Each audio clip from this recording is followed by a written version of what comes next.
Hi, this is सुशील कटोच। आज हम लोग चैप्टर नंबर 7 पौधे एवं जंतुओं का संरक्षण के क्वेश्चन आंसर डिस्कस करने जा रहे हैं।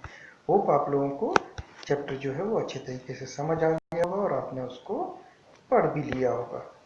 चलिए आते हैं स्टार्ट। रिक्त स्थानों की उचित शब्द द्वारा पूर्ति कीजिए। का पाठ है वह क्षेत्र जिसमें जंतु अपने प्राकृतिक आवास में संरक्षित होते हैं डैश कहलाता है। हम जानते हैं उसको क्या कहते हैं, अभयारण्य कहते हैं। किसी क्षेत्र विशेष में पाई जाने वाली स्पीसीज डैश कहलाती है, वह कहलाती है विशेष क्षेत्रीय प्रजाति। प्रवासी पक्षी सुदूर क्षेत्रों से परिवर्तन डैश परिवर्तन के कारण पलायन करते हैं, वो डैश परिवर्तन क्या है, जलवायु परिवर्तन। क्वेश्चन नंबर 2 देखिए, निम्नलिखित में अंतर स्पष्ट कीजिए। आपको इसमें क से लेकर ख तक दिए गए हैं। सबसे पहला है आपके पास वन्य प्राणी उद्यान एवं जैवमंडलीय आवासीय क्षेत्र, दूसरा है चिड़ियाघर एवं अभयारण्य, तीसरा है संकटापन्न एवं विलुप्त स्पीसीज, चौथा है आपके पास वनस्पति जात एवं प्राणी जात। पहले से स्टार्ट करते हैं। वन्य प्राणी उद्यान एवं जैवमंडलीय आवासीय क्षेत्र। वन्य प्राणी उद्यान वनों की तरह कुछ ऐसे भी क्षेत्र हैं जहाँ वन्य प्राणी यानी कि जंतु परिरक्षित एवं संरक्षित रहते हैं, ये वन्य प्राणी उद्यान कहलाते हैं। जैवमंडलीय आरक्षित क्षेत्र क्या होता है, वन्य जीवन पौधों एवं जंतु संसाधनों और उस क्षेत्र के आदिवासियों के पारंपरिक ढंग से जीवन यापन के लिए होता है। चिड़ियाघर ख पार्ट आ गया, चिड़ियाघर एवं अभयारण्य। चिड़ियाघर मानव द्वारा निर्मित वे कृत्रिम आवास जिसमें विभिन्न प्रकार के जीवों को रखा जाता है चिड़ियाघर कहलाते हैं। चिड़ियाघर में वन्य प्राणी अपनी इच्छा से भ्रमण नहीं कर सकते, इनमें अधिकतर जीव पिंजरों में कैद होते हैं। चिड़ियाघर वन्य प्राणियों के लिए अधिक आरामदायक स्थान नहीं है, बल्कि अभयारण्य की बात करें तो वह स्थान जहां जंतु एवं उनके आवास किसी के विक्षोभ से पूरी तरह से सुरक्षित रहते हैं। अभयारण्य जंतुओं का वे एक प्राकृतिक आवास प्रदान कराते हैं जिसमें कोई भी जीव अपनी इच्छा से भ्रमण कर सकता है, इसमें जीव किसी प्रकार की कैद में नहीं होता। अभयारण्य वन्य प्राणियों के लिए आरामदायक एवं सुरक्षित आवास होता है। संकटापन्न एवं विलुप्त स्पीसीज की अगर बात करें तो संकटापन्न स्पीसीज हम पढ़ भी चुके हैं। वह स्पीसीज की कगार पर है, संकटापन्न स्पीसीज कहलाती है। उदाहरण सफेद चीता, शेर, हाथी, जंगली भैंसे आदि। विलुप्त स्पीसीज वे स्पीसीज जो विलुप्त हो चुकी है, जैसे कि हमारे पास उदाहरण है डोडो और डायनासोर। वनस्पति जात और प्राणी जात की बात करें तो वनस्पति जात किसी क्षेत्र विशेष में पाए जाने वाले पेड़ पौधे उस क्षेत्र के वनस्पति जात कहलाते हैं। प्राणी जात किसी क्षेत्र विशेष में पाए जाने वाले जीव जंतु उस क्षेत्र के प्राणी जात कहलाते हैं। वनोन्मूलन का निम्न पर क्या प्रभाव पड़ता है, चर्चा कीजिए। मतलब वन काटने पर वन्य प्राणी, पर्यावरण, गांव, शहर या पृथ्वी या आने वाली पीढ़ी पर क्या प्रभाव पड़ता है उसको डिस्कस करते हैं बारी बारी। सबसे पहले वन्य प्राणी पर वन का प्रभाव। वनोन्मूलन से लगातार वन क्षेत्र समाप्त होते जा रहे हैं, जिससे वन्य भी समाप्त होता जा रहा है। आवास न मिलने पर कुछ प्राणी मर जाते हैं तथा अन्य किसी दूसरे वन क्षेत्र की तरफ दौड़ते हैं, जिससे उस क्षेत्र में जीवों पर भी प्रभाव पड़ता है। इस प्रकार वनोन्मूलन का सबसे अधिक प्रभाव वन्य प्राणी पर ही पड़ता है। पर्यावरण, हम जानते हैं कि हमारे पर्यावरण में प्राणी जगत तथा वनस्पति जगत दोनों आपस में अनेक पर्यावरणीय साधनों के बीच संतुलन बनाए रखते हैं। यदि वन, जिन्हें पर्यावरण के फेफड़े कहते हैं, काट दिए जाएंगे तो पर्यावरण में प्रदूषण तथा असंतुलन फैल जाएगा, जो संपूर्ण जीवन जगत को प्रभावित करेगा। वन काटने से कार्बन डाइऑक्साइड की अधिक मात्रा के कारण उत्पन्न ग्रीन हाउस प्रभाव भी पर्यावरण को प्रभावित करता है। वन काटने पर वर्षा भी घटती जाती है।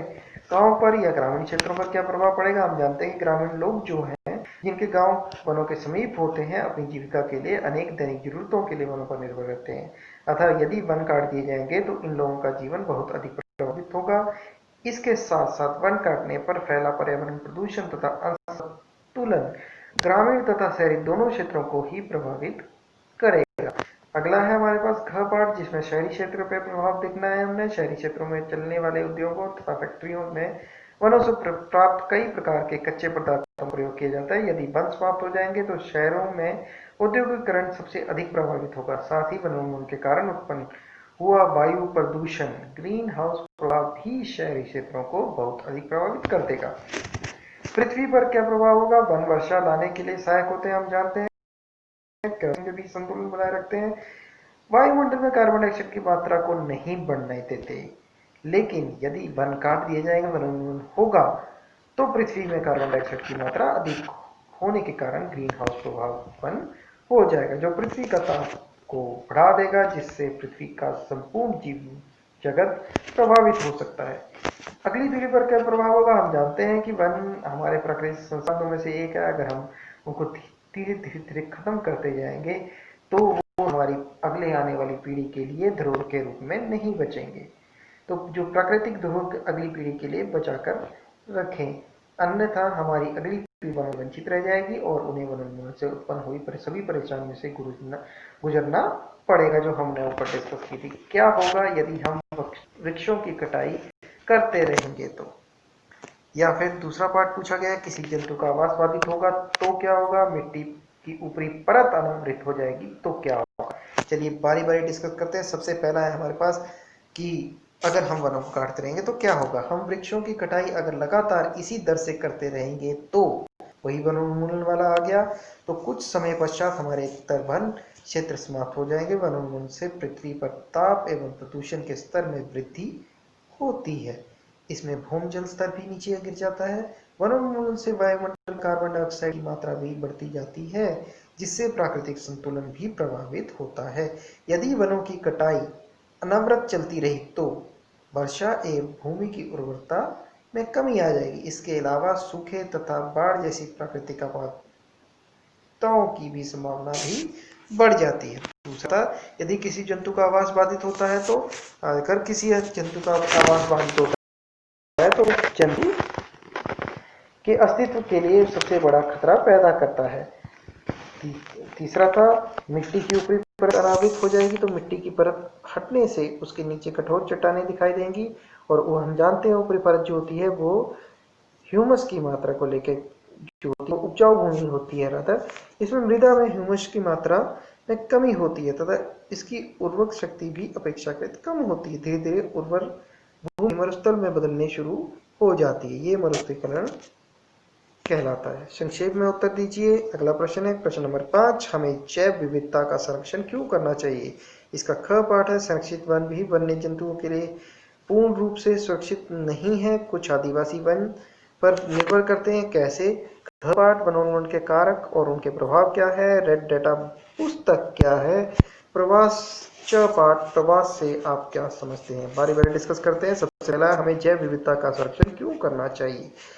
हमें हमारी जैव विविधता को बचाने चाहिए क्योंकि एकल जीव का पृथ्वी पर अस्तित्व संभव नहीं है। जैसे हम सोचे कि खाली हम ही रहेंगे तो ये असंभव सी बात है, क्योंकि हम भी पौधों पर निर्भर हैं, जानवरों पर निर्भर हैं अपनी छोटी छोटी जरूरतों के लिए। तो जैव विविधता के कारण ही पृथ्वी में जीवों का नए संतुलन बना रह पाता है। संरक्षित वन भी वन्य जंतुओं के लिए पूरी तरह से सुरक्षित नहीं है, क्योंकि कुछ लालची लोग अपने निजी फायदे के लिए यहाँ पर रहने वाले जानवरों का शिकार करते हैं। इसलिए हम कह सकते हैं कि संरक्षित वन भी वन्य प्राणी के लिए अब सुरक्षित नहीं रह गए। इसके बाद आता है हमारे पास ग भाग, आदिवासी लोग वनों में या वनों के निकट रहने वाले लोग होते हैं। ये लोग अपनी प्रत्येक आवश्यकता की पूर्ति वनों से प्राप्त उत्पादों से करते हैं। इस प्रकार हम कह सकते हैं कि कुछ आदिवासी वनों पर निर्भर करते हैं। घ पाठ है, वनोन्मूलन के कारक और उनके प्रभाव क्या हैं? आगे देखते हैं। वनोन्मूलन के कारक, वनोन्मूलन का अर्थ है वनों को समाप्त कर देना, प्राप्त भूमि को अन्य कार्यों के लिए इस्तेमाल करना, उपयोग करना। वनोन्मूलन में निम्नलिखित कारक होते हैं: कृषि के लिए भूमि प्राप्त करना, घरों में कारखानों का निर्माण करना, फर्नीचर बनाने अथवा लकड़ी ईंधन के रूप में उपयोग करना। वनोन्मूलन के प्रभाव, पृथ्वी का ताप बढ़ जाता है, भूजल स्तर भी नीचे गिर जाता है, प्रदूषण के स्तर में वृद्धि होती है, भूमि की उर्वरता में कमी आती है। इसके कारण बाढ़ या सूखे जैसी प्राकृतिक आपदाओं का भी सामना करना पड़ सकता है, ये संभावनाएं बढ़ जाती हैं। अगला प्रश्न था हमारे पास, रेड डेटा पुस्तक के बारे में बताइए। रेड डेटा पुस्तक वह पुस्तक होती है जिसमें सभी संकटापन्न स्पीसीज का रिकॉर्ड रखा जाता है। पौधों, जंतुओं और अन्य स्पीसीज के लिए अलग अलग रेड डेटा पुस्तक होती है। अगला था प्रवास की परिभाषा दीजिए। प्रवास वह परिघटना है जिसमें स्पीसीज का अपने आवास से किसी अन्य आवास पर हर वर्ष की विशेष अवधि में विशेष प्रजनन हेतु चलन होता है। क्वेश्चन नंबर 6 देखते हैं। फैक्ट्रियों एवं आवास की मांग की आपूर्ति हेतु अनवरत कटाई हो रही है। क्या इन परियोजनाओं के लिए वृक्षों की कटाई न्याय संगत है? इस पर चर्चा कीजिए तथा एक संक्षिप्त रिपोर्ट तैयार कीजिए। फैक्ट्रियों एवं आवास की मांग की आपूर्ति के लिए वनों की अनवरत कटाई ये न्याय संगत बिल्कुल भी नहीं है, क्योंकि वन हमारी अमूल्य धरोहर है, हमारे मुख्य प्राकृतिक संसाधनों में से एक है, इसलिए हमें इन्हें संरक्षित रखना चाहिए।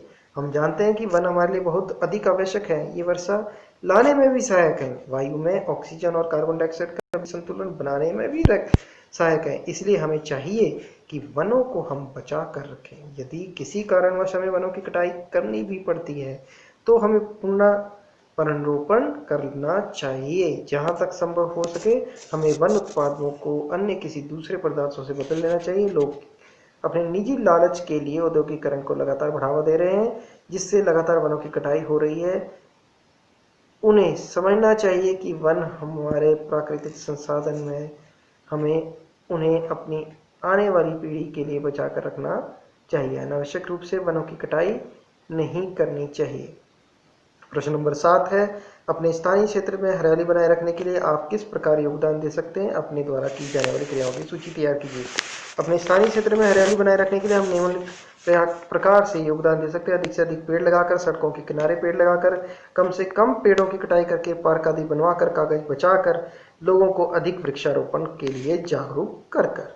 प्रश्न नंबर 8 बोल रहे हैं, वनोन्मूलन से वर्षा दर किस प्रकार कम हुई है, समझाइए। अभी हमने थोड़ी देर पहले डिस्कस किया, वनों के विनाश के कारण कार्बन डाइऑक्साइड में के उपयोग में कमी आती है, क्योंकि वृक्ष जो है कार्बन डाइऑक्साइड का उपयोग करते हैं, जिससे वायुमंडल में इसकी मात्रा बढ़ गई है। क्योंकि कार्बन डाइऑक्साइड पृथ्वी तथा द्वारा उत्सर्जित ऊष्मीय विकिरण को अवशोषित कर लेता है, अतः उसकी कम मात्रा के परिणाम स्वरूप विश्व उष्णन हो रहा है। पृथ्वी के कारण जल चक्र का संतुलन बिगड़ गया है, जिससे वर्षा दर में कमी हुई है। अपने राज्यों के राष्ट्रीय उद्यानों के विषय में सूचना एकत्रित कीजिए। भारत के रेखा मानचित्र में उसकी स्थिति दर्शाइए। ये आप लोग खुद कर सकते हैं, इसको ट्राई कीजिए और करिए। प्रश्न नंबर 10, हमें कागज की बचत क्यों करनी चाहिए? उन कार्यों की सूची बनाइए जिनके द्वारा आप कागज की बचत कर सकते हैं। हम जानते हैं कि कागज जो है हमें पेड़ों से प्राप्त होता है। हमें कागज की बचत वनों को बचाने के लिए करनी चाहिए। लगभग 1 टन कागज बनाने के लिए 17 वृक्षों की आवश्यकता पड़ती है। कागज की बचत से वनों के साथ साथ हानिकारक रासायनिक पदार्थ, जल तथा ऊर्जा जो उसको बनाने में प्रयुक्त होते हैं भी बचत होती है। अतः निम्नलिखित कार्यों के द्वारा कागज की बचत की जा सकती है। पुनः उपयोग, जन जागरूकता अभियान चलाकर, पुनः चक्रण करके, मितव्ययता से उपयोग।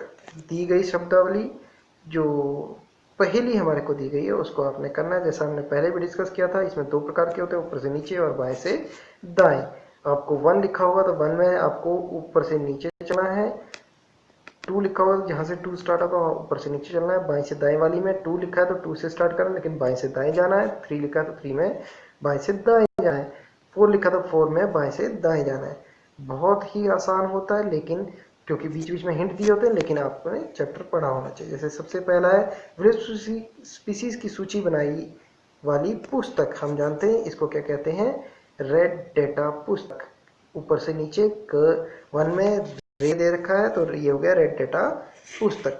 दूसरा है पौधों, जंतुओं और सूक्ष्म जीवों की किस्में एवं विभिन्नताएं।